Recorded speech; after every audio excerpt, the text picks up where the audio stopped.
नमस्कार विद्यार्थी मित्रांनो, मी संदेश. नोकर भरती या यूट्यूब चॅनलमध्ये आपल्या सगळ्यांचं पुन्हा एकदा स्वागत करतो.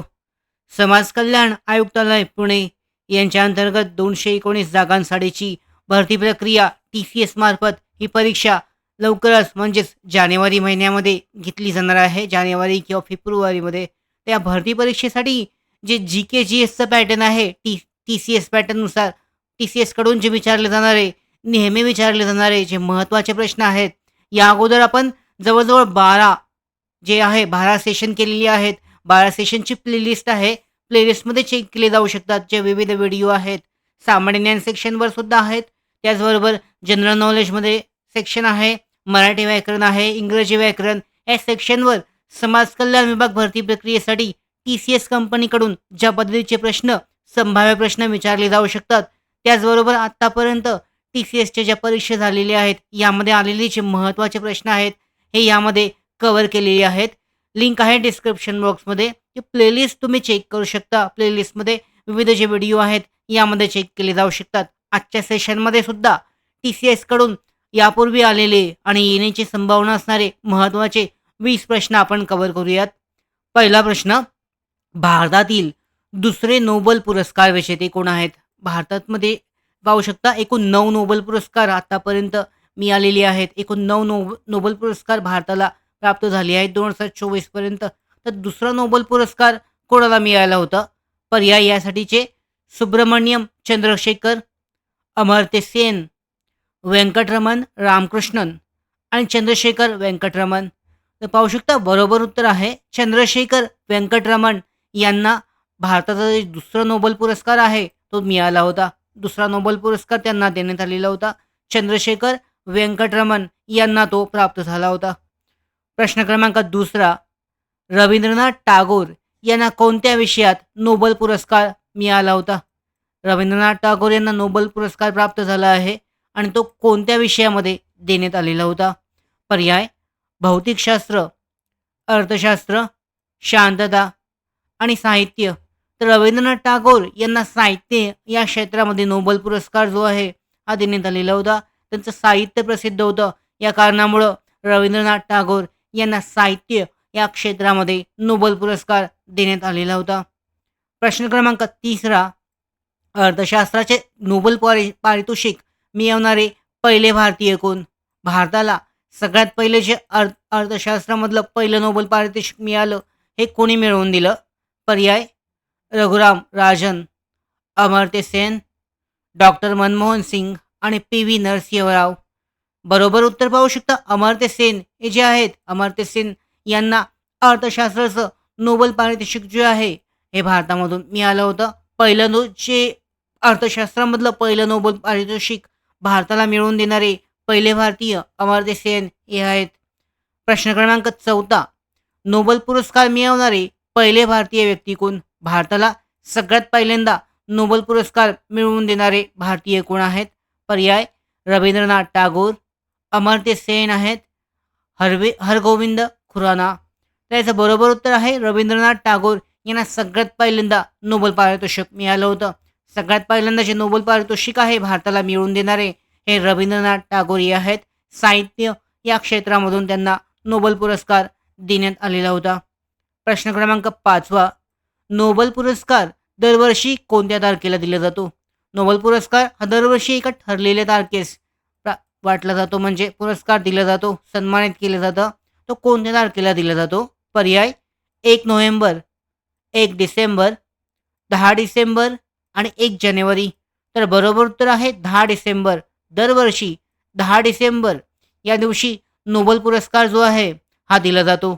दरवर्षी 10 डिसेंबर या दिवशी नोबेल पुरस्कार दिला जातो. जे प्राप्त व्यक्ती असतात, पात्र व्यक्ती ज्यांना नोबेल पुरस्कार जाहीर झालेला असतो, त्यांना ते नोबेल प्राईज 10 डिसेंबर या दिवशी दिलं जातं.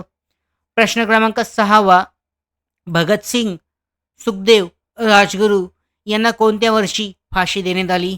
पर्याय 1930, 1931, 1932 आणि 1934.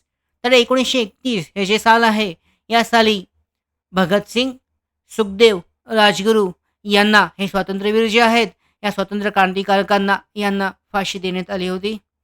प्रश्न क्रमांक 7वा, शिकागो येथे जागतिक धर्म परिषदेतील स्वामी विवेकानंदांनी ऐतिहासिक भाषण केले होते. ही परिषद कोणत्या साली भरली होती? शिकागो येथे जागतिक धर्म परिषदेतील स्वामी विवेकानंदांनी ऐतिहासिक जे भाषण केले होते, ही परिषद कोणत्या साली भरली होती? पर्याय 1856, 1893, 1897 आणि 1890. बरोबर उत्तर आहे 1893 साली शिकागो येथे धर्म परिषदेतील स्वामी विवेकानंदांनी ऐतिहासिक भाषण केले होते आणि ही परिषद 1893 साली भरली होती. लक्षात ठेवू शकता 1893 साली स्वामी विवेकानंदाशी संबंधित जे ऐतिहासिक भाषण आहे शिकागो येथे झालं होतं, हे 1893 साली झालं होतं. प्रश्न क्रमांक 8वा, शिका, संघटित व्हा आणि संघर्ष करा हा संदेश कोणी दिला? पर्याय महात्मा फुले, शाहू महाराज, कर्मवीर भाऊराव पाटील, डॉक्टर बाबासाहेब आंबेडकर. याचं बरोबर उत्तर आहे डॉक्टर बाबासाहेब आंबेडकरांनी शिका आणि संघटित व्हा आणि संघर्ष करा हा संदेश दिला होता. प्रश्न क्रमांक 9वा, खालीलपैकी कोणी तिन्ही गोलमेज परिषदेस उपस्थित होते? तिन्ही ज्या गोलमेज परिषद झाल्या त्या तिन्ही गोलमेज परिषदेला उपस्थिती दर्शवणारे भारतीय कोण आहेत? पर्याय महात्मा गांधी, वल्लभभाई पटेल, डॉक्टर बाबासाहेब आंबेडकर, राजेंद्र प्रसाद. तर याचं बरोबर उत्तर पाहू शकता डॉक्टर बाबासाहेब आंबेडकर हे जे आहेत तीनही गोलमेज परिषदेला उपस्थित राहणारे भारतीय आहेत. प्रश्न क्रमांक 10वा, पीपल्स एज्युकेशन सोसायटी कोणी स्थापन केली? पीपल्स एज्युकेशन जी सोसायटी आहे, पीपल्स एज्युकेशन सोसायटी ही कोणी स्थापन केली आहे?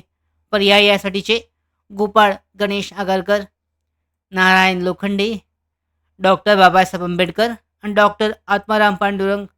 तर बरोबर उत्तर याचं पाहू शकता पीपल्स एज्युकेशन सोसायटी ही सुद्धा डॉक्टर बाबासाहेब आंबेडकर यांनी स्थापन केली होती. बरोबर उत्तर आहे चौथा पर्याय जो आहे, तिसरा पर्याय, याचं बरोबर उत्तर आहे people's education society, doctor Babasaheb Ambedkar. पुढचा प्रश्न पाहण्या अगोदर महत्त्वाची माहिती, समाज कल्याण विभाग भरती प्रक्रियेची तयारी करण्यासाठी ऑनलाईन टेस्ट सिरीज आणि ई बुक आम्ही आमच्या नोकर भरतीच्या मोबाईल ॲप्लिकेशनवर लॉन्च केलं आहे. याची वैशिष्ट्य पाहू शकता, रिझनिंग अंकगणित आणि बुद्धिमत्ता, इंग्लिश इंग्रजी व्याकरण, सामान्य ज्ञान जी के सेक्शन, मराठी व्याकरण यामध्ये कव्हर केलेलं आहे. यामध्ये टॉपिकनुसार 150पेक्षा जास्त PDF नोट्स जे आहेत या मी देण्यात आलेली आहेत. दररोज नवीन सराव प्रश्नपत्रिका यामध्ये अपलोड केली जाते. सब्जेक्ट वाईज प्रश्नसुद्धा पाहू शकता, सब्जेक्ट वाईज प्रश्नपत्रिका यामध्ये आहेत. 10 टेस्ट सिरीज जे आहेत, फुल लेंथ टेस्ट सिरीज यामध्ये देण्यात आलेले आहेत. फक्त 99 रुपयामध्ये हा जो कोर्स आहे अवेलेबल आहे. नोकर भरतीचं मोबाईल ॲप्लिकेशन प्ले स्टोअरवरून डाउनलोड करून हा कोर्स घेतला जाऊ शकतो. पुढचा प्रश्न पाहूयात. 11वा प्रश्न, स्वामी विवेकानंद यांचे मूळ नाव काय आहे? स्वामी विवेकानंद यांचं पूर्ण नाव किंवा मूळ नाव काय आहे? पर्याय सत्येंद्रनाथ, रामकृष्ण, नरेंद्र दत्त आणि शंकर स्वामी. तर पाहू शकता स्वामी विवेकानंद यांचं पूर्ण नाव नरेंद्र दत्त असं आहे. जे मूळ नाव आहे हे नरेंद्र दत्त असं होतं. तर याबद्दलचा प्रश्न सुद्धा विचारला जाऊ शकतो. पुढचा प्रश्न, प्रश्न क्रमांक 12वा, संत ज्ञानेश्वरांचे समाधी स्थळ जे आहे हे कुठल्या ठिकाणी आहे, कुठे आहे? संत ज्ञानेश्वरांचे समाधी स्थळ. पर्याय आळंदी, नेवासे, पैठणी आणि आपेगाव. तर याचं बरोबर उत्तर पाहू शकता आळंदी या ठिकाणी संत ज्ञानेश्वरांचं समाधी स्थळ आहे. प्रश्न क्रमांक 13वा, संत तुकाराम महाराज यांची जन्मभूमी कोणती आहे? संत तुकाराम महाराज जे आहेत यांची जन्मभूमी जी आहे ही कोणती आहे? पर्याय पैठण, आळंदी, देहू आणि पंढरपूर. बरोबर उत्तर पाहू शकता देहू या ठिकाणी संत तुकाराम महाराज यांची जन्मभूमी आहे. प्रश्न क्रमांक 14वा, भारूड हा जो रचना प्रकार आहे, काव्य प्रकार भारूड हा रचना प्रकार कोणी रूढ केला? पर्याय संत एकनाथ, संत तुकाराम, संत ज्ञानेश्वर आणि संत नामदेव. बरोबर उत्तर पाहू शकता संत एकनाथ यांनी भारूड हा जो रचना प्रकार आहे हा रूढ केला होता. प्रश्न क्रमांक 15वा, कोणत्या वर्षी अभिनव भारत या संघटनेची स्थापना झाली होती? स्वातंत्र्य लढ्यामध्ये अभिनव भारत ही संघटना स्थापन करण्यात आली होती. ही कोणत्या वर्षी स्थापन झाली होती? पर्याय 1904, 1906, 1907 आणि 1910. बरोबर उत्तर 1904 या साली अभिनव भारत या संघटनेची स्थापना झाली होती. 16वा प्रश्न, पुढचा प्रश्न. माझे जन्मटेप हे जे आत्मचरित्र आहे हे कोणाचं आहे किंवा ह्याचे आत्मचरित्र कोण लिहिले आहे? तर पाहू शकता स्वातंत्र्यवीर सावरकर जे आहेत, या स्वातंत्र्यवीर सावरकरांचं जे आहे माझे जन्मटेप हे आत्मचरित्र आहे. त्यांचे जे तुरुंग आहे ते तुरुंगात असताना काळ्या पाण्याची शिक्षा झालेली, काळ्या पाण्याच्या शिक्षेच्या वेळेला त्यांनी माझे जन्मटेप हे जे आत्मचरित्र आहे हे लिहिलं आहे. त्याच्यामध्ये पाहू शकता अंदमानचं जे तुरुंग आहे या तुरुंगामध्ये त्यांनी माझे जन्मटेप हे आत्मचरित्र लिहिलं होतं. प्रश्न क्रमांक 17वा. पंडित रमाबाई यांना केसर ए हिंद किताब का देण्यात आला? पंडित रमाबाई यांना केसर ए हिंद हा किताब देण्यात आला, याचं कारण काय? पर्याय ख्रिस्ती धर्म स्वीकारला म्हणून, स्त्री शिक्षण कार्याचा गौरव करण्यासाठी, दुष्काळग्रस्त स्त्रियांना आश्रय दिला, रमाबाई असोसिएशन स्थापन केले. तर पाहू शकता उत्तर आहे स्त्री शिक्षण कार्याचा गौरव करण्यासाठी पंडित रमाबाई जे आहेत यांना केसर ए हिंद हा जो किताब आहे हा देण्यात आलेला होता. हा किताब देऊन गौरवण्यात आला होता. प्रश्न क्रमांक 18वा.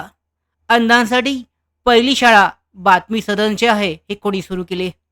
पर्याय रमाबाई रानडे, पंडिता रमाबाई, धोंडो केशव कर्वे आणि सावित्रीबाई फुले. तर अंधांसाठी जी पहिली शाळा आहे बातमी सदन हे पंडिता रमाबाई यांनी सुद्धा सुरू केलं होतं. पंडित रमाबाई यांच्याकडून हे सुरू करण्यात आलं होतं. प्रश्न क्रमांक 19वा. गिरगाव मुंबई येथे शारदा सदनची स्थापना कोणी केली? शारदा सदन जे आहे गिरगाव मुंबई येथील याची स्थापना कोणी केली होती?